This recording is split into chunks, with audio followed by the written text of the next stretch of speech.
My guest today on the podcast is Will Baumgardner, Chief of Staff for Venture First and a former client.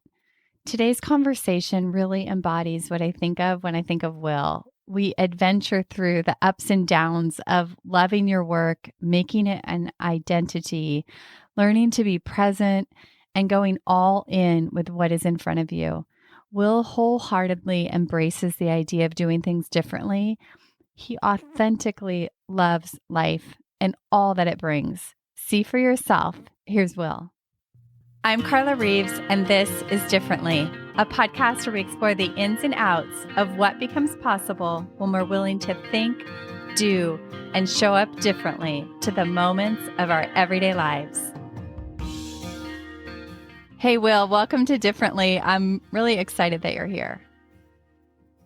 Thank you. I am thrilled to be here.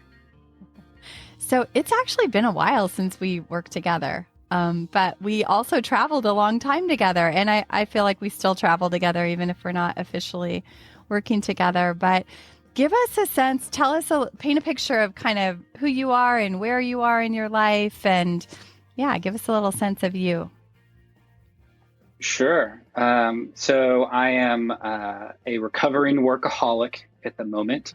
And after about a decade of working to build a company called Venture First, so we do kind of outsourced financial services and transaction work, CFO work for growth stage companies. I was the first employee that our CEO hired, and I think have built that into something that pretty proud of. And now entering a new journey where I think the CEO and I recognize that we kind of view the world differently, and it's time to find a new journey. So on the work front, excited to report that I'm taking time to figure out what that next step is. Outside of work, been married to my partner Jacob for about 7 months. We were a COVID wedding, which ended up being, it was plan B, but it was the perfect day, perfect plan. And so super thrilled that we were able to make that happen. And then enjoy, I'm kind of a sucker for like long, prolonged journeys of working out in pain, but do triathlons, really enjoy challenging myself physically. And I think that you learn a lot about yourself through that journey, and have summited right before COVID, and at the end of 2019 was able to go to Africa and do hike Kilimanjaro, which was a great experience. So yeah, workaholic. Love hanging out with family and friends and doing cool things. Mm-hmm. So good. You just reminded me of like why you inspire me so much and how much I have loved our paths crossing. And, from the recovering workaholic, because I identify with that too, to the challenging yourself and being somebody who's just, you're just always up to really engage and go full out. And I love that about you. And I can't wait to hear what's going to happen next for you. But let's kind of start there with the recovering workaholic, because I think people listening, there are people that are going to really identify with that. And tell us a little bit more about what that has looked like and how that has maybe shifted for you, or it's evolving. Sure. So loaded question, and over many, I think, phases of life. But so for me, I think work, especially straight out of school, for me, work was my identity. I mean, it was everything that I defined myself, and successes and failures, and how I presented to my family and to friends was.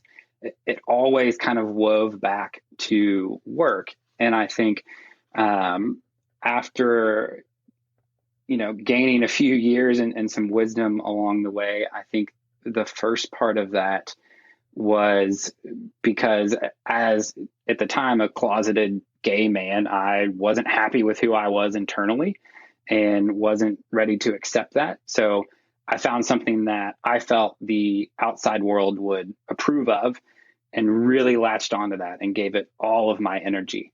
And that changed for me. I had a brief stint where I moved to Los Angeles, and being from Kentucky to LA was a little bit of a culture shock, but in the best possible way. And so that was really a good step for me of becoming okay with that part of myself, and becoming, coming out to my family and getting into a relationship.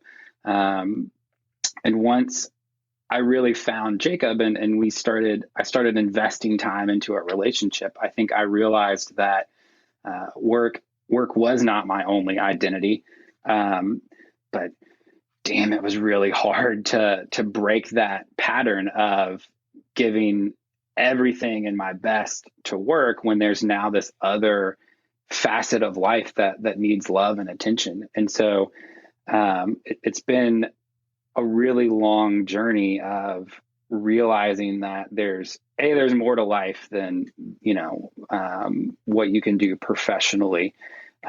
Especially I think if you were in that stage where I was as a single person, or maybe not happy with who I was internally, it's really easy to latch onto that identity. But working through and having folks along the way like yourself help you, helping me challenge my mindset, or, Jacob, my, now husband, and being, another example of not challenging or arguing or picking, but just like, hey, like, asking the question, like, well, why do you give so much? Like, I understand. And so I think for me, it was trying to figure out that I think work-life balance is honestly a misleading term. I think because it makes people think that it's going to be balanced, like, oh, 50-50 or whatever it is. There's never a balance, but I think it's developing a relationship with work that is healthy. And I think that's where I got to here recently, which then really allowed me to critically look at where I was and the type of relationship that I was in with work, to realize that it was unhealthy. And once you realize that you're in an unhealthy relationship, you have a variety of options. You can, admit it and try to fix it. You can not admit it, stay there and be miserable, or you can, agree that it's not going to work out and walk away. And so I think my personality, one of my, I think, greatest strengths, but also can be a weakness, is I care to the extent where sometimes I put myself all the way in the back. So I certainly tried to take every step that I could to fix the relationship with work. And once I realized that, the compatibility factor between my work and our CEO has just run out, and that's okay. Now it's just time to find something new. And so, long journey in defining that relationship with work. But I think it's important to look at it, if you're a workaholic or recovering workaholic, or a workaholic without knowing you're a workaholic, viewing it as a relationship was really what helped me kind of shift my thinking. What are some of the indicators for you, like when it is in the unhealthy state? I think the ability to be present is one of the greatest gifts that we can give, certainly in like our day and age. And I think the biggest indicator for me was I was not able mentally, I was not able to disconnect from work. And I'm not talking about cell phone in my hand, answering emails in bed. I am talking about, and I didn't realize it in the moment. I think this is one of my big aha moments. We every year take an annual trip to New York, and for Christmas, big, we love going, seeing the shows. Thankfully, they're back now. Hooray. And we were walking, and Jacob just looked over and he was like, "Hey, are you okay?" And I was like, "Oh yeah, I'm fine." And he was like, and it was so clear. He's like, "I love you. Your body is in New York. Your mind's back at Venture First." Mm. And I was like, Wow. You're right. And so I think that for me has manifested in other ways. So, but I think one of the biggest, gauges or data points is like, are you able to mentally, like, everybody can take themselves out of the office, that the physically piece is easy. Are you able to mentally disconnect from your work? And for me, I wasn't. I mean, it was just constant thoughts and ideas, which some ideas are great. Some ideas, you get after you have moments of not thinking about everything. But it was the rumination, the thoughts, the anxiety, the how are we going to handle this, constantly. That was a really clear indicator that, okay, this is an unhealthy relationship. And another was, I think it was Steve Jobs quote or something that he said along the way of, if you look at yourself in the mirror and there's too many days in a row where you don't like what you have to go do, there's an issue or something along those lines. And so I think it transformed from, I identify with myself, or my identity is built on work. I'm so excited to go in the office. Like, well, why would I come home to have dinner? I mean, I could just eat at the office. I was single and, whatnot. And that kept building, but I was excited about doing the work then. And then it transformed into more of a burden. And I think that was another indicator that it was an unhealthy relationship. Oh, so powerful. Just what you just said, that you can even be excited about something and sort of overdo it. Like I just realized that in my life this last few weeks, like, and it was related to the being present. Like I think being a recovering workaholic, it's not like like you do the work and you're once and done. It's an ongoing sort of being aware and making adjustments along the way. And because there's still, for me, after years and years and years of working on this in my life, like there's still a pull to like work, and I really enjoy it and I really love it. And I found myself the last few weeks, like had gotten in this pattern of slipping into my office at night, like for fun, to like work for fun. And it all felt good. My intentions were good. I love my work, but I physically noticed I wasn't feeling as good. And it was because I was spending too much time in front of the screen. And just like you said, I'd be with my husband and not be able to be present, like not be able to fully engage and be there because my brain hadn't had time to shut down and quiet. And it was still thinking about the things at the desk. And I think that's so important. You're shaking your head. Yeah. Right. Yes. And I love what you said, like your body is here, but your presence is not here. And I mean, I love that Jacob said that to you, like just so point blank, because that's the truth. Yeah. And what a great question to just ask ourselves. Like, you're physically here. Are you all here? Are you all in? I love all in. Yeah. And I think that became for me, it manifested into so many other things in terms of, taking trips and not being able to be there, or going home and I should be spending time celebrating my nephew's 4th birthday, but I am mentally right back at Venture First, thinking about how, we're going to execute, whatever project. And, or for me, another indicator when it became unhealthy is, waking up at 2, 3 in the morning and not being able to go back to bed. As soon as I woke up, it was, almost abrupt of like, we got to get this done. And oh my God, did this happen? Or what's going to happen when this person does this, and it's just it's not healthy. And it steals so much away from, the other domains of life.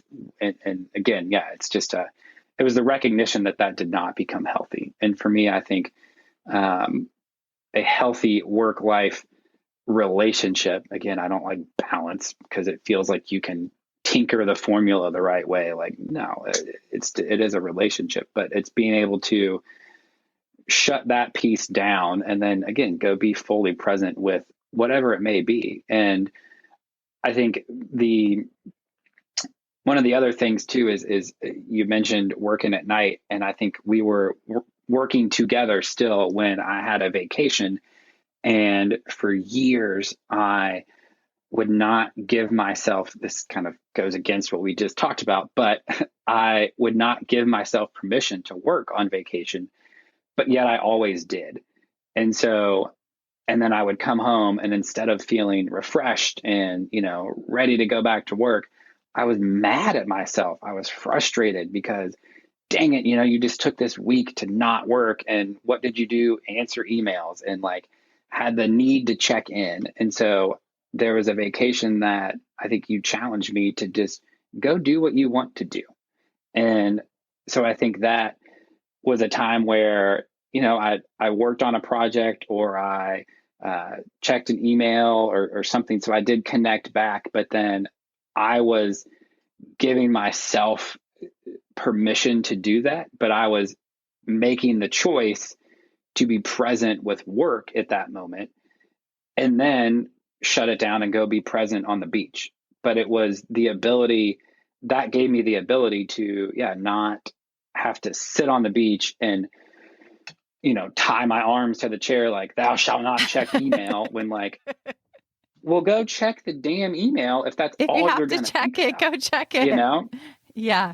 Yeah. So it was, again, an indicator that maybe this relationship isn't healthy, but then steps to start making it healthy is it's all about presence and where you dedicate, for me, where I was giving my mental energy to. And if that meant, give a little bit here so that I can take more over here, game changer. So, yeah. Well, and I think that's like the beauty of the type of that we can be mobile, right? And I mean, my life is very much a blend of all things.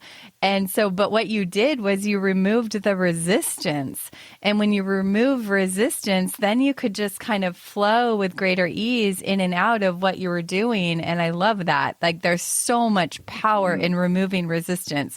Because when you're resisting anything, you're creating friction and also, being fully present when we're working and then being fully present when we're not. You danced between the two and you had a much greater experience, I remember. Absolutely. Yeah. I love the word flow. Yeah. It's getting into that flow state. Key, I think, especially now, just to be, we get constantly bombarded with distractions. And so, to be able to pick and choose and give the mental energy where you want to create that. I love that word, flow. Yeah. That's it's exactly what happened. And it feels good. And when you're in it. Yeah. Yeah.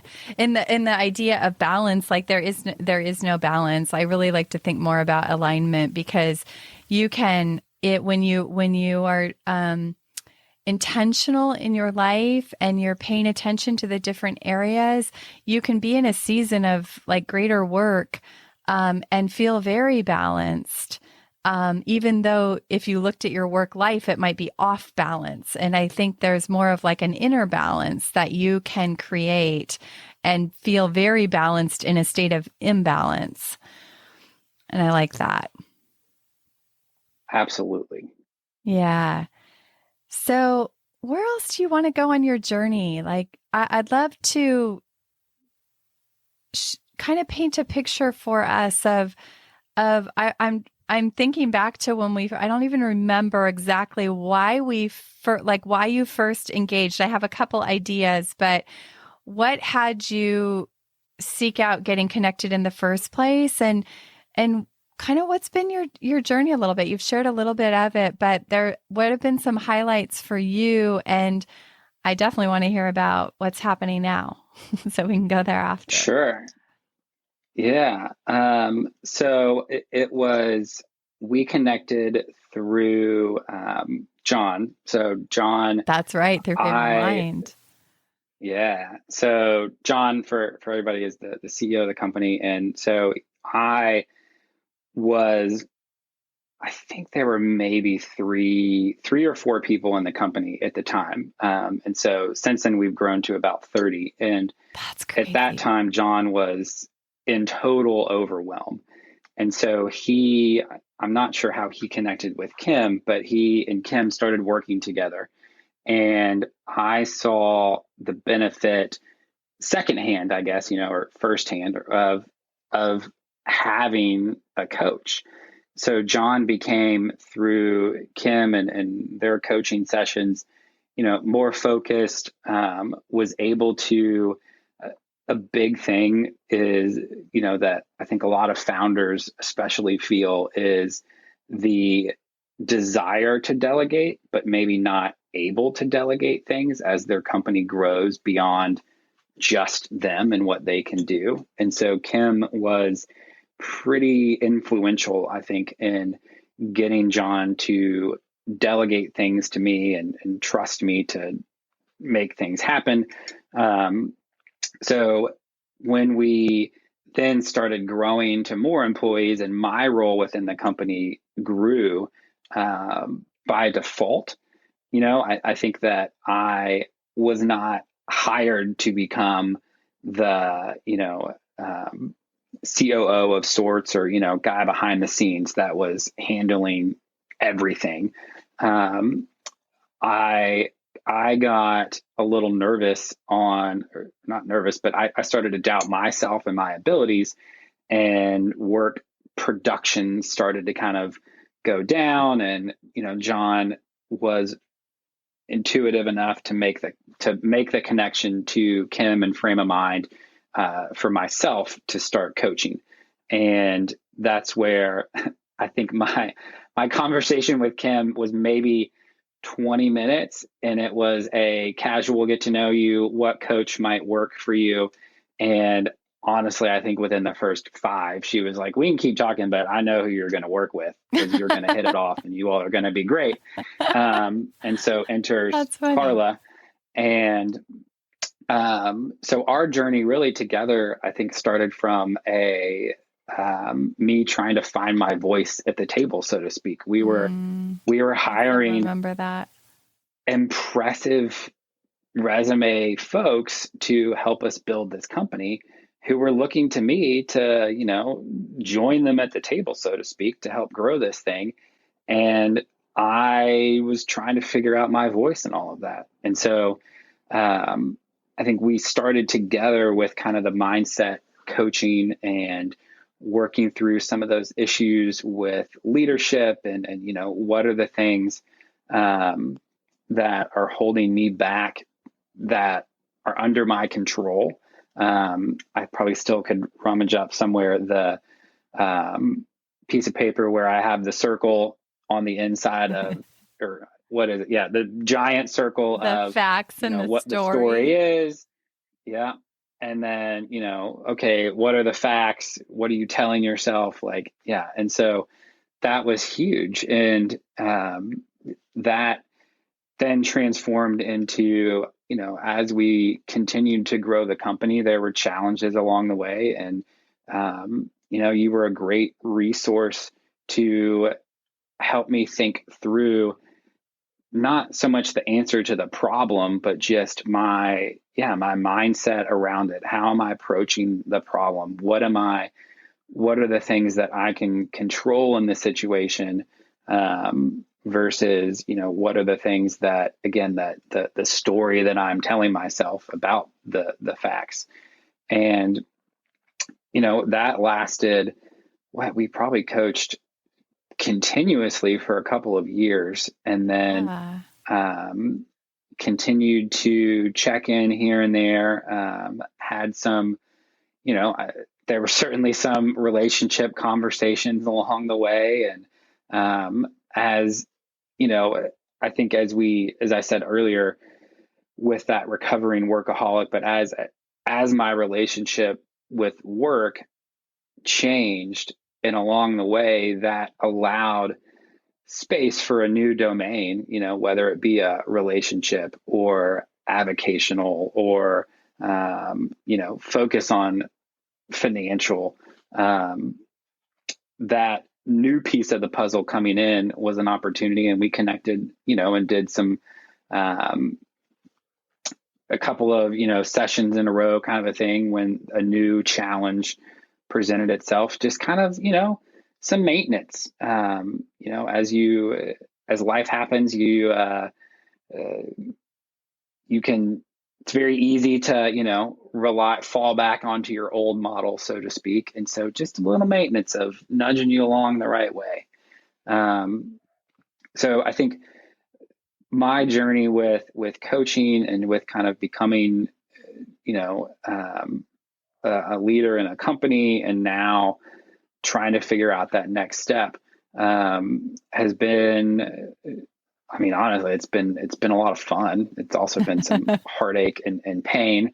But, I think having the tools, so to speak, to equip yourself as these questions come up, or these pivotal moments, or again, as a new piece maybe enters the puzzle, was so important. And so now I think it's falling back on all of the tools that we've developed along the way to, today at this moment, I am almost a month into a 2-month sabbatical of, really doing some soul searching and figuring out what's next. And I have no idea, but I will share.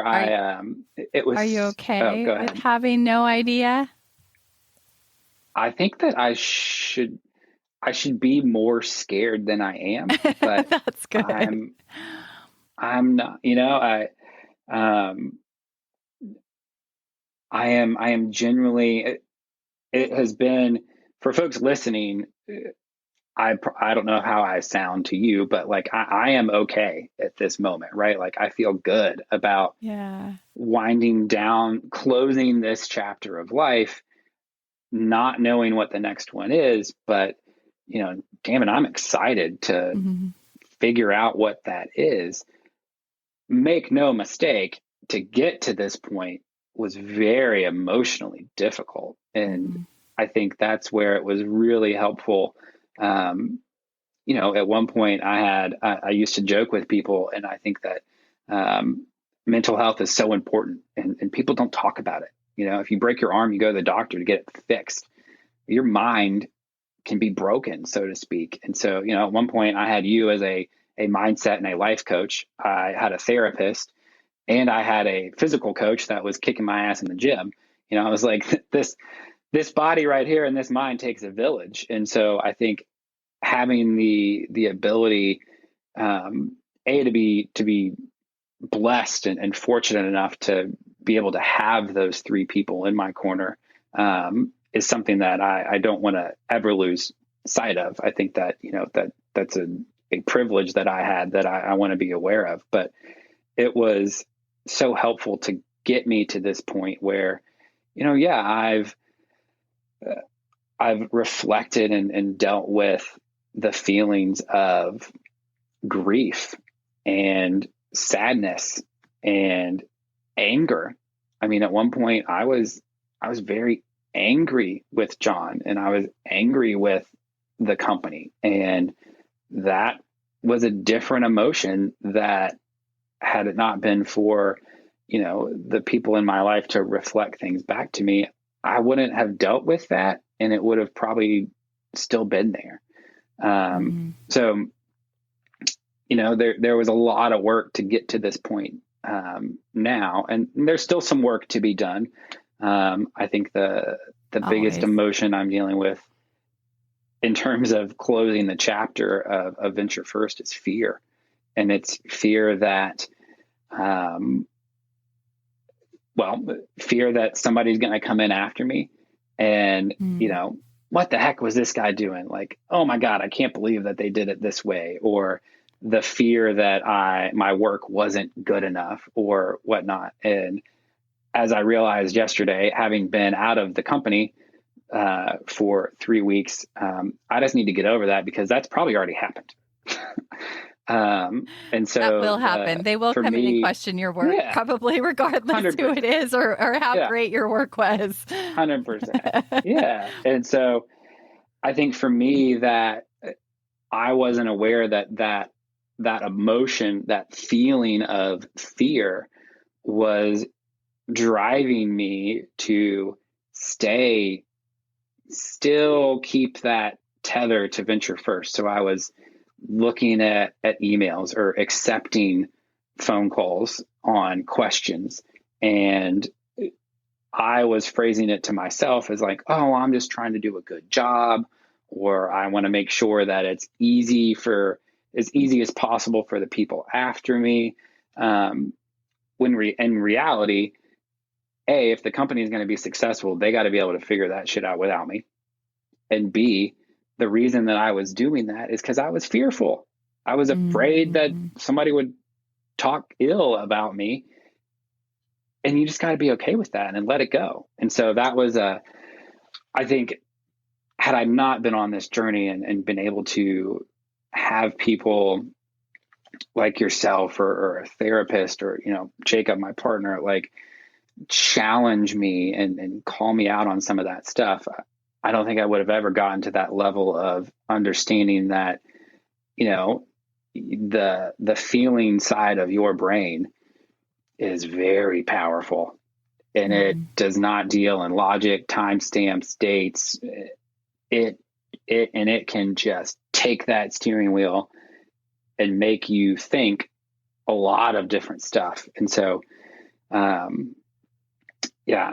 getting to this point was a lot of work, but a lot of fun work. Yeah. And now super excited for what's next.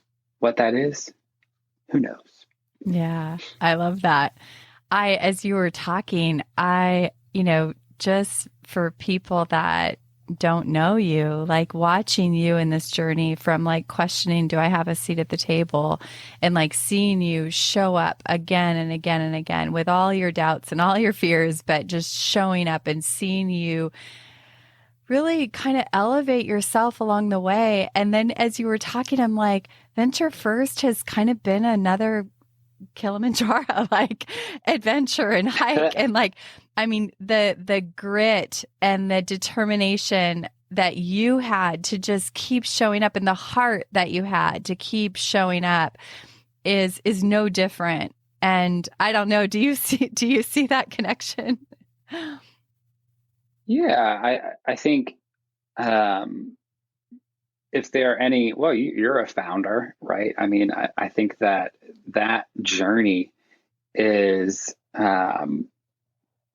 one of blood, sweat, and tears in the best possible way, I mean, and so for me, it's definitely a journey. And there's, as you approach the summit, so to speak, to use the Kilimanjaro, metaphor, like you have to adjust how you do things, right? How you get from sea level to 10,000 feet is very different from 10 to 15, which is very different from 15,000 to the summit. And I think that's where the journey of Venture First has been so fun, is for me, I've gotten to learn a lot, and very similarly to a journey up a mountain, you get to see the reward though as you progress.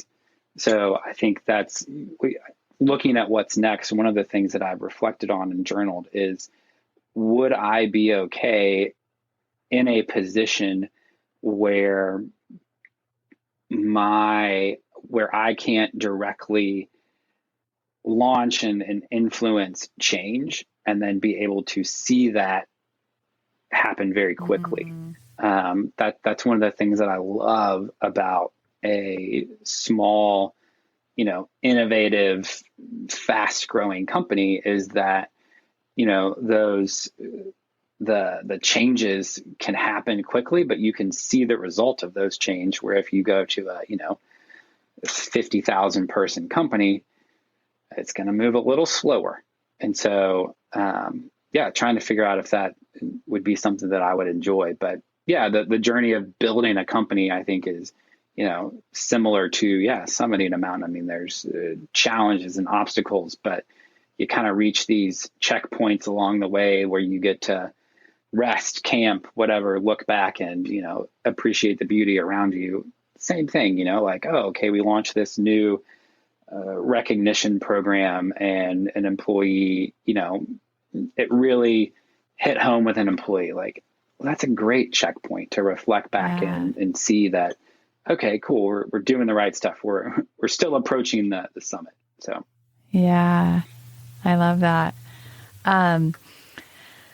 You just made me think of something. I recently took the Colby assessment, but that might be interesting for you to take right now, because it does kind of identify your lead quality. So like, I'm a quick start. I have a feeling you're going to be a quick start too, because it's somebody who has a lot of ideas, loves to create.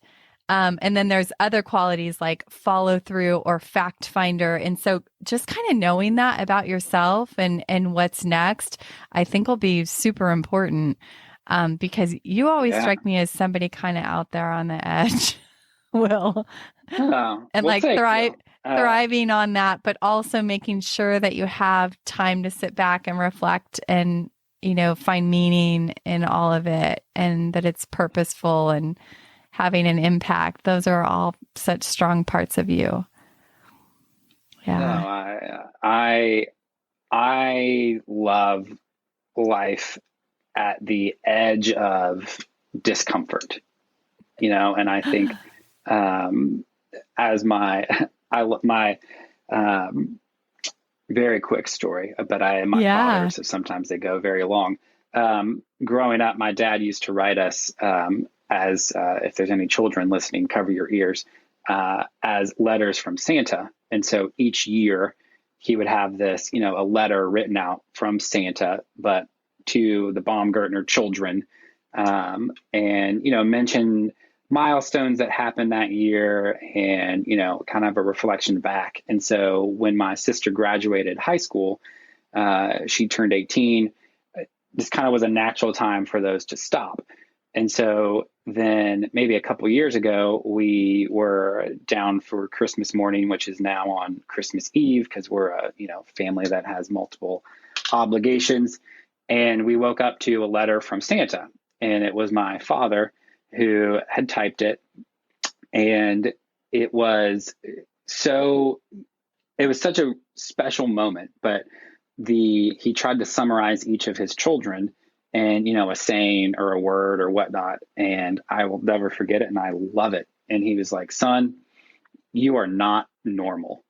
Mm-hmm. And I, some people might view that as like, what do you mean I'm abnormal? Like, I wear that like a badge of honor, because I think that, life is, be not normal, be weird, get discomfortable, be uncomfortable. And that's where beautiful things happen. And, but also be not normal in the sense of like, training for an Ironman, there were a couple times where you just get in this mode of like, I have to run 16 miles today. You get to run 16 miles today because there's people out there that can't.